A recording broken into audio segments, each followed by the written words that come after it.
pertama, blending itu mungkin memang bisa dilakukan oleh Pertamina. Tapi permasalahannya, misalkan kita lihat proses blending ini ada permasalahan di dalam yang akhirnya menjadi permasalahan hukum.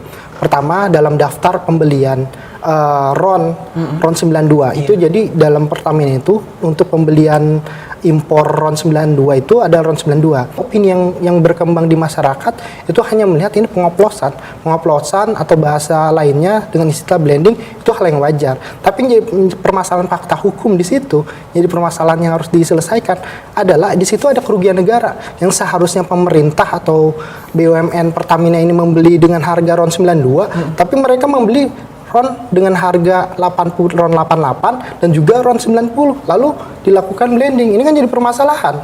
Dalam daftar pembeliannya harga RON 92 tapi dalam blendingnya dalam ketika sudah sampai di Indonesia RON 88 dan 90. Lalu kedua yang juga harus disoroti dalam fakta hukum yang ada yang tidak dilihat oleh publik ya secara umum, yaitu kenapa sih jadi permasalahan juga misalkan yang seharusnya kan dalam langkah yang dilakukan oleh Pertamina untuk melakukan blending itu seharusnya dilakukan oleh PT Kilang Pertamina Internasional. Yes, betul. Tapi dalam proses perjalanannya ini dilakukan oleh pihak swasta. Ada apa? Ini kan jadi permasalahan.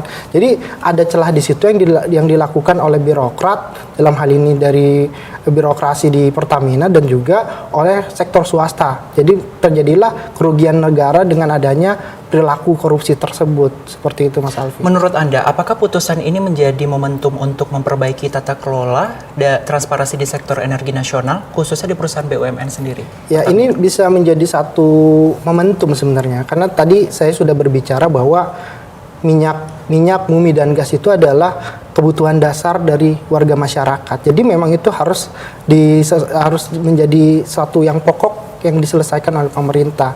Khususnya ini menjadi satu titik di mana epicentrum pemberantasan korupsi yang terjadi di BUMN khususnya Pertamina ini sudah dilakukan oleh Kejaksaan Agung.